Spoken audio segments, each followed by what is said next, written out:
This is the tallest building in Canada, First Canadian Place in downtown Toronto. It's more than 2.5 million square feet, home to the Bank of Montreal, floor upon floor of high-end law firms and brokerage offices. Now a piece of it is owned by the actors, stunt performers, and writers who make up the membership of the Actor Fraternal Benefit Society. It isn't owned in the sense of owning a house or a condo, but Actor Fraternal has a share of one of the mortgages on the building. It's part of a diversification, where one of the Society's money managers, Greystone, has been given the go-ahead to invest money in its portfolio of mortgages. It includes First Canadian Place and another nearby building, the Bay Adelaide Centre. But it isn't just downtown Toronto. The mortgage portfolio stretches from St. John's, Newfoundland to Victoria, British Columbia. Greystone's office in Winnipeg runs the mortgage portfolio.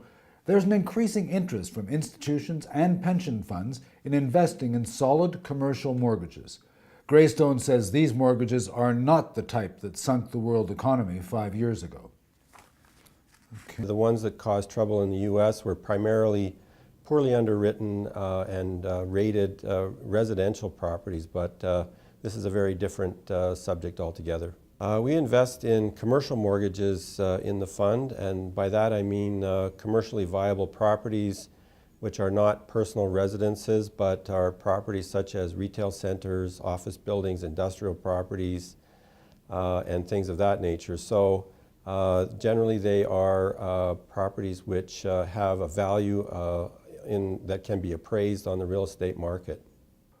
What's the reason for a fund such as the one you run that specializes in mortgages?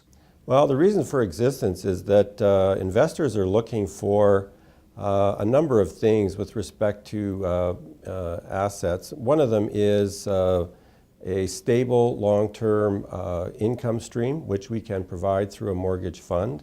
They're looking for added yield in their investments. And one of the key things that isn't talked about very often with respect to mortgages is volatility.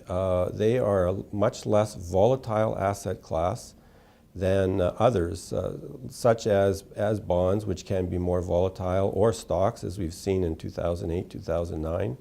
So it provides a much steadier, less volatile form of investment. And it provides a better return than a 10-year government bond. Government Canada 10-year bond today is about 2%, and on a 10-year mortgage you can generate 4.25%. There is nothing as risk-free as a Government of Canada bond. Canada is one of the few countries left with a AAA credit rating, but the payout from those bonds is small, as Poggemiller points out. He's the first to admit there is risk in mortgages, but there is also collateral, the buildings themselves. In your portfolios, do you have any mortgages that default? No, generally we do not. However, it does happen. And what then needs to happen is for us to have a clear business plan as to how we're going to resolve those issues. And because we also have a very large real estate group, we have the means to take over these properties, stabilize them, receive the rent, inject capital, things of that nature that will be required to preserve capital retention. There is risk in every asset class, and it's important to understand your risk and to mitigate as best you can. So our key focus in mitigating risk is understanding the real estate and qualifying it, and secondly, to diversify across different types of properties, as I've mentioned, but also on a national basis, and not to have too much in either one region or one type of property or with one borrower. Greystone's mortgage portfolio covers 119 properties and $1.4 billion. Actor Fraternal is only a small slice of that. The exposure to mortgages is starting off gradually. $10 million so far this year, rising to $40 million over the next 18 months. In an era of low interest rates, solid commercial mortgages provide a risk-averse way of earning money. This is Fred Langan reporting.